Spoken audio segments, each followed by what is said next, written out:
And you care enough to send the very best.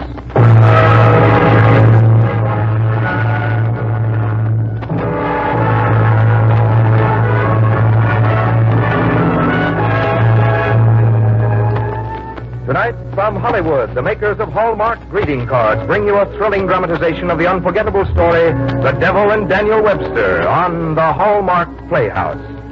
Tonight's story, as well as those we will present every week, was chosen from the whole world of fiction, from the best works of fine writers, by one of the world's most popular authors. His knowledge of stories that will grip your imagination and stir your emotions is universally recognized. For he is the author of such wonderful novels as Goodbye, Mr. Chips, Random Harvest, Lost Horizon, and many others you have loved in books and on the screen. Hallmark is proud to present the distinguished novelist, Mr. James Hilton.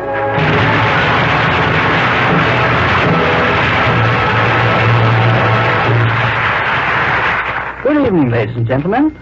For our opening story on the Hallmark Playhouse, we have selected Stephen Vincent Benet's The Devil and Daniel Webster. It happens to be a classic, and I'm partial to classics. And it honors American tradition as well as a great American, and I'm partial to them, too. It even gives the devil his due. But the real reason we chose it for this opening program was because we like it, and we hope you like it. It's not only a great story, it's a good story, if you get what I mean. In fact, we might all of us settle once and for all on our rather simple requirement for stories in this program, that they shall be good enough to give you good entertainment. That being so, they can be anything else they want to be. We have the bookshelves of the world at our disposal. From the pages of the most skillful storytellers, old and new, we shall try to bring you adventure, romance, fantasy, excitement, comedy, now and then a tear or a mood that stays. For the fine teller of tales does just that. He slips into your heart and leaves you something to think about. Yes, Mr. Hilton, was the thought left behind by your own lovable Mr. Chips. The simple request he made of his pupils when he said to them, "Think of me as I shall certainly think of you." Yes, I remember him saying that. We think they are significant words, Mr. Hilton, because they express, as well as any we know, the reason for remembering to send Hallmark cards.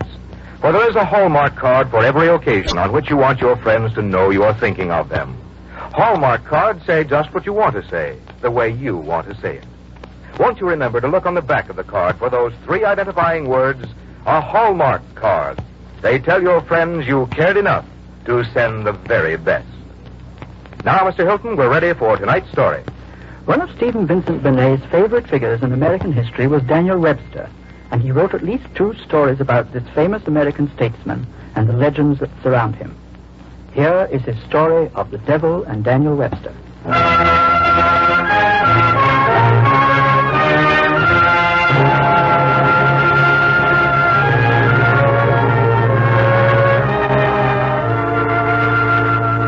It's a story they tell in the border country, where Massachusetts joins Vermont and New Hampshire. Yes, Daniel Webster's dead, or at least they buried him. But they say that if you go to his grave and speak loud and clear, "Daniel Webster, Daniel Webster," the ground will begin to shiver and the trees will begin to shake.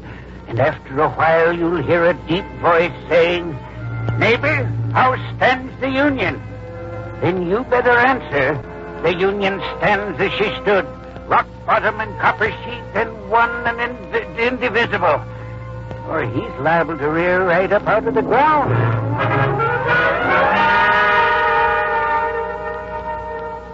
Daniel Webster, a man, but something more than a man. A legend, but something a great deal bigger than a legend. There are thousands that trusted in him right next to God Almighty, and they told stories about him that were like the stories of the patriarchs. But the biggest case he argued never got written down in the books, for he argued it against the devil, nip and tuck and no holes barred. And this is the way it used to be told. There was a man named Jabez Stone, lived at Cross Corners, New Hampshire. He wasn't a bad man, but he was an unlucky man. When he planted his fields in corn, the borers ate them before they flowered. When he planted potatoes, the blight rotted them in the ground. One day I'm telling you about, he broke his plowshare on a rock. And the same afternoon, his cow dropped dead.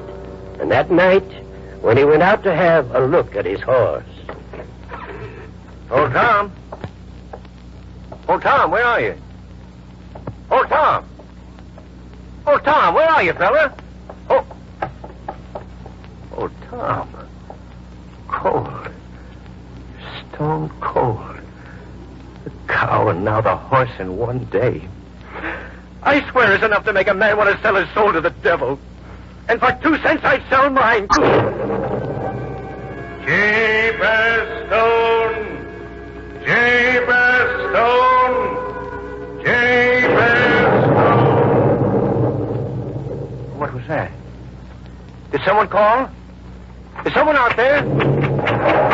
Jane! Jane! Jane! What is it, darling? Oh, Jane. What on earth is wrong, David? Why did you bolt the door? I thought I heard. Heard what? When the thunder crashed, I thought I heard someone call me. Thunder? What thunder? Oh, the thunder just now. I didn't hear any thunder. You didn't hear any thunder? No, dear, you must have imagined it. I hope I imagined it. Dear, I hope I imagined it.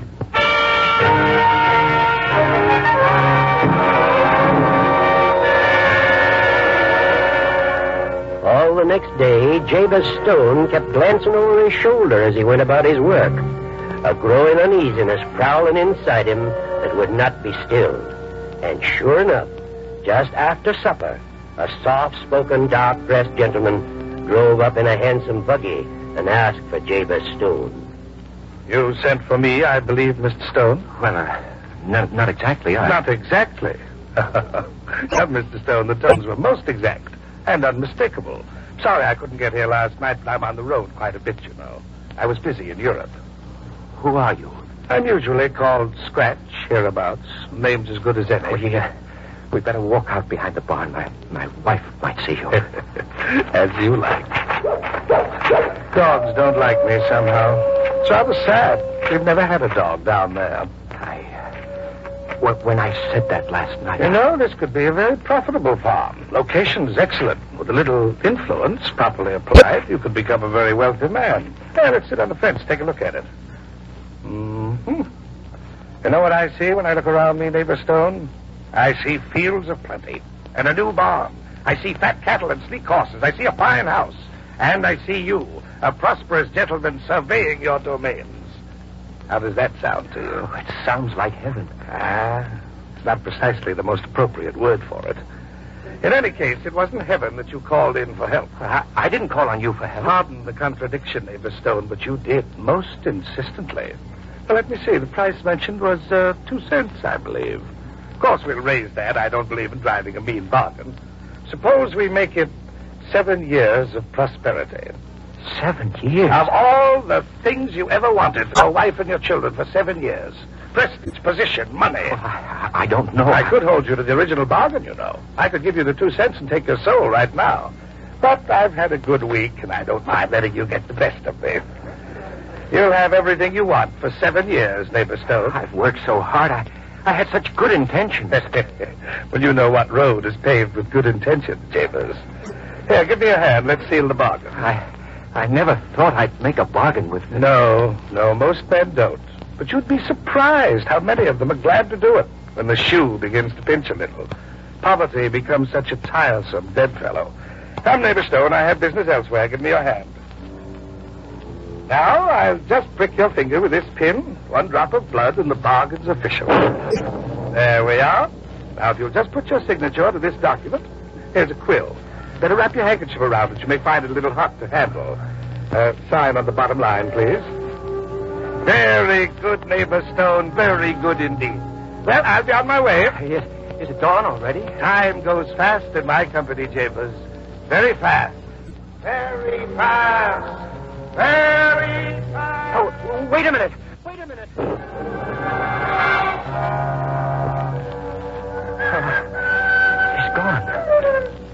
He's gone. And I don't know whether I've gained the world or lost it. David, where have you been all night? Oh, out here thinking. What? David, what's this bag on the ground? Bag? That's odd. It's warm. Give me that. Let me see it. Well, what is it? It's gold, Jane. It's filled with gold pieces. Gold.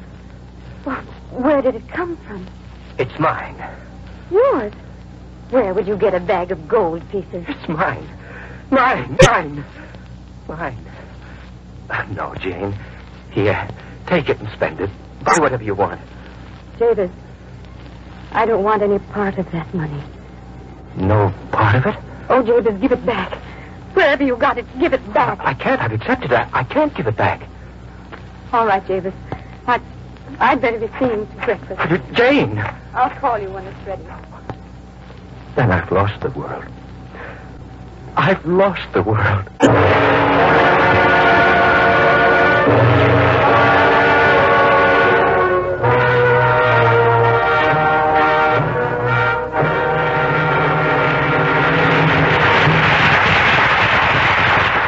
The makers of Hallmark greeting cards, America's favorite greeting cards, are bringing you The Devil and Daniel Webster by Stephen Vincent Benet, a story selected for you by James Hilton on the Hallmark Playhouse.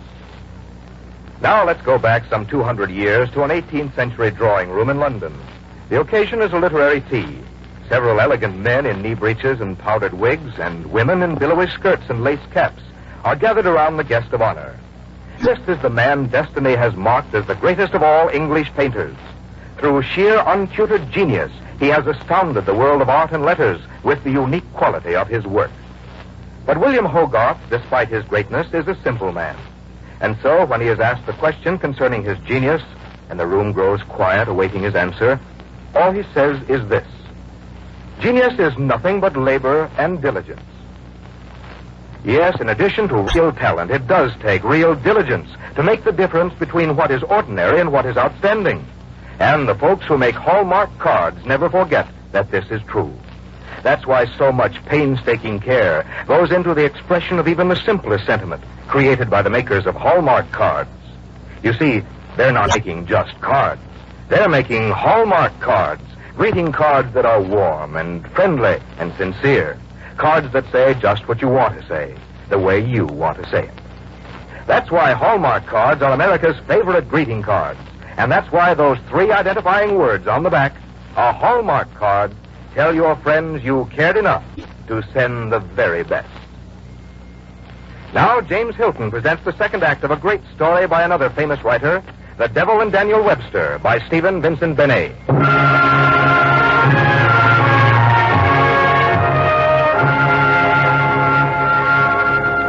We're midway in Stephen Vincent Benet's story of The Devil and Daniel Webster. The spell is laid, the charms wound up. Jabez Stone is enjoying his years of prosperity. Daniel Webster is making up speeches to use against John C. Calhoun. And Old Scratch is counting off the years. 1, 2, 3, 4, 5, 6, 7. The 7th year, the year of reckoning. Listen. It was morning of the last day of the 7th year, and Scratch came up through Jabez Stone's lower fields, switching his boots with a cane. I was just looking over the property, neighbor Stone. I trust you have your affairs in order. I'll be here to get you promptly at the hour of midnight. I'm not going with you. I won't go. You can't make me go. Oh, won't you, neighbor Stone? You'll find that I'll carry your soul off in this handkerchief as simply as though it were a butterfly. Put that handkerchief away. Leave me. Get out of my sight. Leave me. Until midnight, Jabez. Until midnight. What can I do? Who can I turn to?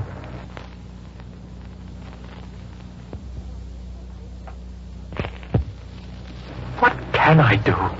He stood there, one man, alone and terrified, looking into hell. And then,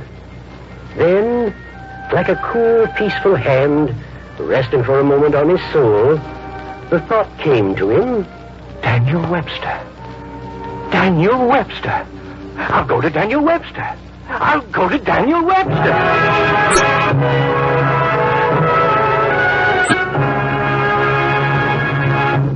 Well, that's the whole story, Mr. Webster.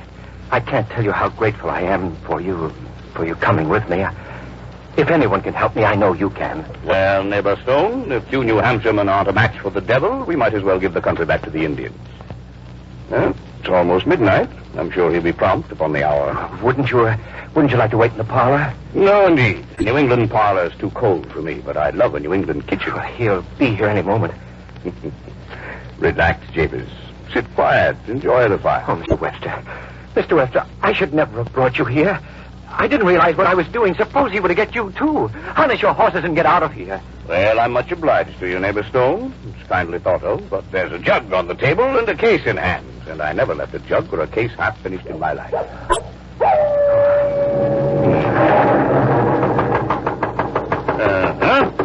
I thought your clock was a trifle slow, Neighbor Stone. Well, let us admit our distinguished visitor. Well, Mr. Webster, I presume. Attorney of record for Jabez Stone. Come in, sir. Thank you, Mr. Webster. Good evening, Neighbor Stone. You don't seem to be in very good health, Neighbor Stone. But a warm climate should do wonders for your condition. I'd like to see your documents, Mr. Scratch. Certainly, I have it right here. Mm-hmm. I'm sure you observed that it's in good order. Very well. I've seen enough of it. Well, now, Mr. Scratch, suppose we offer to compromise this case. Compromise it? Mr. Webster, you astound me. Why should I compromise when I'm legally entitled to all? The property has increased in value since this was signed. Mr. Stone is now up for the state senate. State senators are worth more than this note calls for. A state senator is worth no more nor less than any other man. I admire your spirit, Mr. Webster, and your efforts on behalf of your client, but I'm rather pressed for time. Pressed or not, you shall not have this man. Mr. Stone is an American citizen, and no American citizen may be forced into the service of a foreign prince. We fought England for that in 12, and we'll fight all hell for it again at any time it's necessary. Foreign? And who calls me a foreigner? Well, I never heard of the dev of your claiming American citizenship. And who with better right? Am I not in your books and stories and beliefs from the first settlements on? Am I not spoken of still in every church in New England? It's true the North claims me for a Southerner and the South for a Northerner. But I'm neither. I'm merely an honest American like yourself and of the best descent. But to tell the truth, Mr. Webster, though I don't like to boast of it, my name is older in this country than yours. Very well. Then I stand on the Constitution. I demand a trial for my client. Well, the case is hardly one for an ordinary court, and indeed the lateness of the hour... Let it be any court you choose, so it's an American judge and an American jury. Let it be the alive or the dead. I'll abide the issue. Agreed, Mr. Webster, agreed. The alive or the dead, you say? Very well. We'll take the dead. Who comes at this hour? The jury, Mr. Webster demands. You must pardon the rough appearance of one or two. They will have come a long way. Take your seat, gentlemen, over there on the right. May I introduce the jury, Mr. Webster? Walter Butler, the loyalist who spread fire and horror through the Mohawk Valley in the time of the Revolution. Simon Girty, the renegade, who saw white men burned at the stake and shouted with the Indians to see them burn. Governor Dale Morton of Marymount, Teach the pirate, John Speak the strangler. I won't bore you with further identification. I'm sure you'll recognize most of them, and all of them played a part in American history. Well, are you satisfied with the jury, Mr. Webster? Quite satisfied. Good. You wanted a justice, I believe. I bring you Justice Haythorne, a jurist of experience. He presided at certain witch trials once held in Salem. There were others who repented of the business later, but not he. Oyez, oyez, oyez, this trial is now in session. Justice Hawthorne presiding. Oyez, oyez, oyez. Proceed, Mr. Scratch. Your Honor, I can state the case briefly. I have here a document which calls for Jabez Stone to deliver his soul unto me at midnight this night. Jabez Stone has seen fit to engage Mr. Webster to question the legality of this document. I therefore submit the deed which you will find in good order. I object. Your Honor, Mr. Scratch is trying to influence the jury by establishing... Since we have established that the deed is in good order and the signature is that of Jabez Stone, I request the jury to find for the plaintiff and deliver Jabez Stone unto me. Jury finds to the plaintiff. Court dismissed. Oh, come, sir. This is ridiculous. Am I not even to be heard? Is my client to be given no voice at all? Surely even in hell there is some form of justice. We believe in the letter of the law, Mr. Webster. If a man sells his soul, he cannot claim it back. And there's no use attempting any appeal to our hearts. That is our least vulnerable spot. I wouldn't dream of it. But you're a gambler, Mr. Scratch. And as a gambler, you surely wouldn't want to miss a challenge. Challenge? Do you think you could move this jury? I don't know. But let me gamble for the soul of Jabez Stone. And if you lose, what stakes do you put up? My own soul. Ha! Well, Mr. Webster, now you do tempt us. Speak for your client. Gentlemen of the jury, I ask you to remember for a few minutes that you once were men. For though a devil can never know what it is to live or to die, a man can never forget it. I ask you to remember all the good things of living and how those things sicken and die without freedom. You of the jury are Americans. You too played a part in this country. Perhaps now, looking back, it isn't the part you wished you had played. For the knowledge of personal failure and lack of honor must be the greatest agony of any hell. But you were Americans. And you saw the seeds of liberty sprout and begin to grow. Somewhere during those days, each of you lost his way. There was no chance for you to go back and attempt to make up for the things you've done.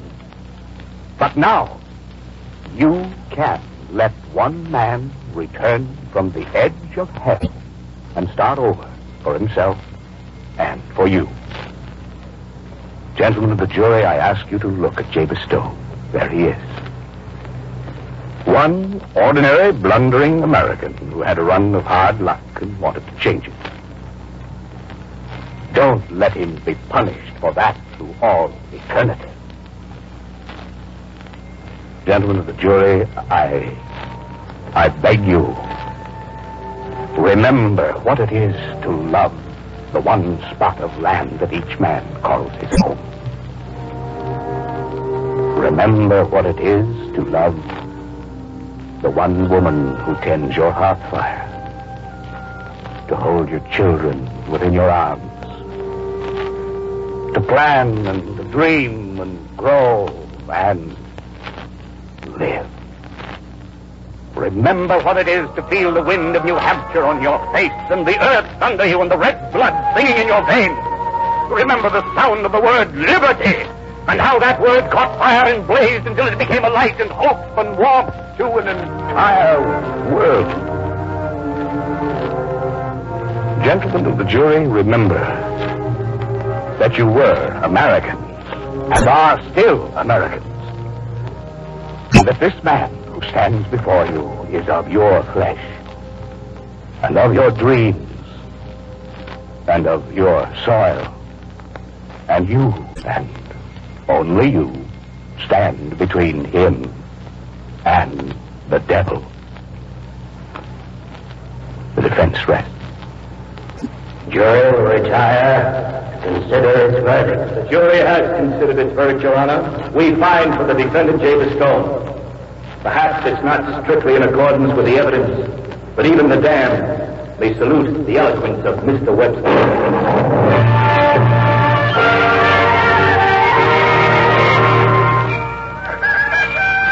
They're gone. They're all gone. Well, I won't say that I'm pleased about the verdict, but nevertheless, my congratulations as between two gentlemen. I'll have Jabez Stone's contract, if you please. Yes, Mr. Webster. Now then, regarding the costs of the case, I want a document promising never to bother Jabez Stone nor his heirs or assigns, nor any other New Hampshireman till doomsday. For any Hades we want to raise in this state, we can raise ourselves without assistance from strangers. It is done. Here, glance it over. You'll find it in good order. Thank you. Yes, this will do nicely. Well, you certainly get things done in a hurry when you want to, don't you? The resources of evil are infinite, Mr. Webster. All right, you long-barreled, slab-sided, lantern, broad-cloven, footed note shaver. Be off with you. Be off to your own place before I put my mark on you. Well, if you insist. Good night. Goodbye, Mr. Stone. And Mr. Webster, I don't suppose we'll be meeting again, but c'est la vie. C'est la vie. Good night. Mr. Webster, I'm never going to be able to thank you. Well, now let's see what's left in the jug. For it's dry work talking all night. scalp as pie for breakfast, neighbor Stone. Well, we got the best of old Scratch.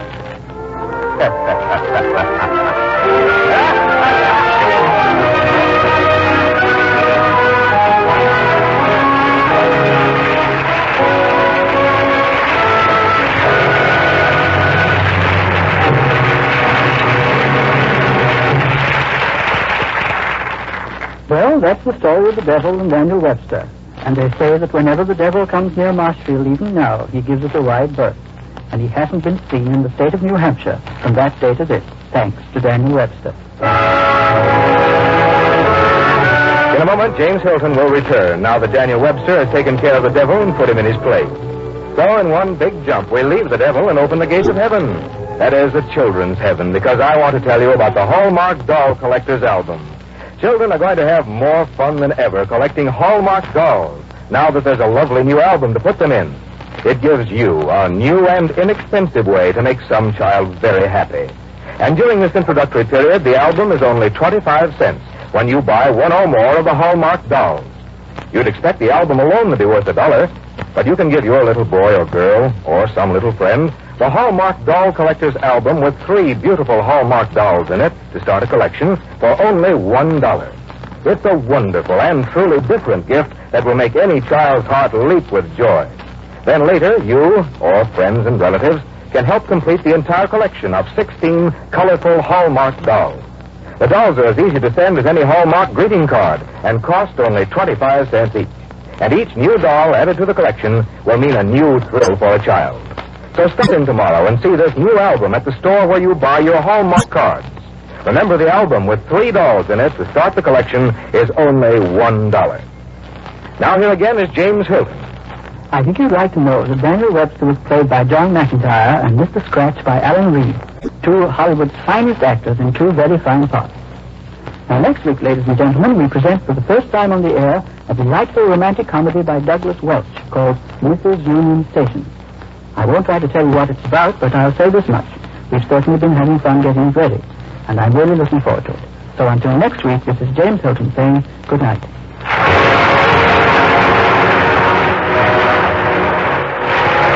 Tonight's story was adapted for radio by Gene Holloway. The music was composed and conducted by Lynn Murray. To be doubly sure of the finest quality, always look on the back of your cards for those 3 identifying words, a Hallmark card. Hallmark cards are sold only in stores that have been carefully selected to give you expert and friendly service. Remember, Hallmark cards when you care enough to send the very best. Next Thursday night, James Hilton presents his story selection for the week, the first radio performance of Mrs. Union Station. So until then, this is Frank Goff saying good night to you all. This program has come to you from the Hallmark Playhouse. This is CBS, the Columbia Broadcasting System. This is KMBC, Kansas City, Missouri.